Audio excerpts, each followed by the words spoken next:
Basically आज की class में हम कुछ रीसेंट केसेस पे डिस्कस करने वाले हैं। ठीक है, इन केसेस में बेसिकली रेंज करेंगे 2020 से लेकर 2025 तक के जो केसेस होंगे हम वो पढ़ेंगे। तो बेसिकली पहला केस जो है वो है रीना वर्सेस दिनेश कुमार 2025। इस केस की कहानी ये है कि एक महिला थी, वो सेपरेशन पे चली जाती है, जुडिशियल सेपरेशन में, जिसके बदले में उसका हस्बैंड बोलता है कि भाई मुझे तो रेस्टिट्यूशन ऑफ कंजुगल राइट चाहिए। महिला बोल देती है कि भाई मैं कैसे भी इसके साथ बगल में वापस नहीं आऊंगी। उसके पीछे रीजन जो है वो ये है कि यार ये मुझे इल ट्रीटमेंट कर रहा था, उस इल ट्रीटमेंट से बचने के लिए तो मैं सेपरेट हुई हूँ। अब आप मेरे रेस्टिट्यूशन ऑफ कंजुगल राइट्स कर दोगे तो फिर से मैं उसी जगह पहुंच जाऊंगी, मुझे तो मेंटेनेंस दे दो। ठीक है, इसके बाद भी फिर क्या होता है कि वो बंदा बोलता है कि ठीक है आप मेंटेनेंस देना, मतलब उसने मना कर दिया कि मेंटेनेंस मैं नहीं दूंगा सिंस आपने कंजुगल राइट्स का रेस्टिट्यूशन नहीं किया। सुप्रीम कोर्ट जाती है, तो जब ये केस सुप्रीम कोर्ट पहुंचता है तो सुप्रीम कोर्ट कहता है कि अगर कंजुगल राइट्स बेशक फॉलो नहीं हुए हैं, ठीक है, रेस्टिट्यूशन बेशक मना कर दिया है, अगर किसी के पास अच्छी reasoning of denial of conjugal rights हो, अगर किसी के पॉइंट्स बहुत वैलिड हैं, जेन्युइन है कि कंजुगल राइट्स वो फॉलो कर ही नहीं सकता, ठीक है, तो ऐसे में आप बिना रेस्टिट्यूशन के भी मेंटेनेंस दे सकते हो। इस केस में सुप्रीम कोर्ट ने 10,000 रुपए का मेंटेनेंस फिक्स कर दिया था।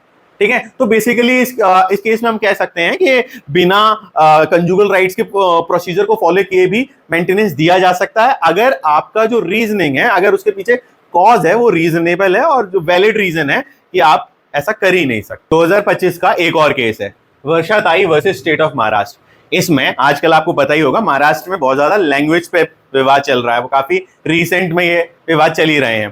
तो इसमें बेसिकली ये हुआ कि जो बेसिकली जो लोकल बोर्ड्स होते हैं, साइन बोर्ड्स होते हैं, उनमें दो लैंग्वेज यूज की जा रही थी। पहली लैंग्वेज थी मराठी और दूसरी थी उर्दू। जो वर्षा ताई है वो ये कहती हैं कि ये मराठी तक तो ठीक है, आप उर्दू का इस्तेमाल क्यों कर रहे हो, उर्दू का ऐसे ही आप इस्तेमाल नहीं कर सकते, मतलब आपको बेसिकली आप मराठी लिख रहे हो बहुत है। वर्षा ताई इस बात को उठाती है म्युनिसिपल काउंसिल में। म्युनिसिपल काउंसिल में वो बोलते हैं कि यार हमें तो ये उर्दू लैंग्वेज की जरूरत नहीं है, हम मराठी लोग हैं और यहाँ की रीजनल लैंग्वेज का प्रमोशन होना चाहिए बस।